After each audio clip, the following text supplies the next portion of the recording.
אביב, אני צריכה לדבר איתך על משהו. ניר! ניר! אביב, תעצור לי, אנחנו צריכים לדבר. תעזבי אותי. נפלא לי למצוא את ניר ולרצוח אותה.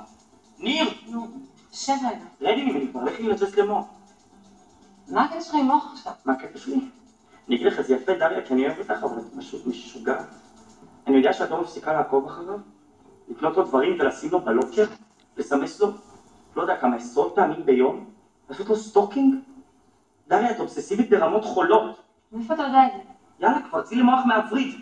כולם פה יודעים שהוא חתיכת ילד מתוסבך, עשי לו מהחיים. חייבים החיים משלך, הם היו אחלה. ניר! ניר! מה אתה צורח? אני צורח כדי שישמעי טוב טוב את המילים האחרונות שיש לי להגיד לך בתור חבר. זה נהיה דרמטי. מתי תכנת לספר לי שאת מופיעה עם... איך קראנו לה אז? ברבי. את עשית את החזרות על אותו שיר, נכון? את תכנת להבריס לי, להשפיל אותי ולשיר איתך. תקשיב, זה לא מה שאני התכוונתי, אתה לא הבנת נכון. מה יש לו להבין? שגם את לא רוצה שאני אשיר? מה זה קשור אליך? מה עובר עליך? מה עובר עליי? לא היית חברה פח שמרוכז רק בעצמך, את היית יודעת מה עובר עליי. תחרות אז תפכה אותך למפלצת. תקשיב, אני יודעת, אני מצטערת, אתה צודק, אבל לא הייתה לי ברירה אחרת. תחרות הזו זה הדרך היחידה שיש לי להישאר בארץ, בשביל לא לטוס לקונגו, הייתי צריכה לעשות את זה, אני יודעת שזה מכוער. כן, תעזבי אותי, תשים לך. זה היה היום הכי גרוע בשבילה, בשבילו וגם בשבילי.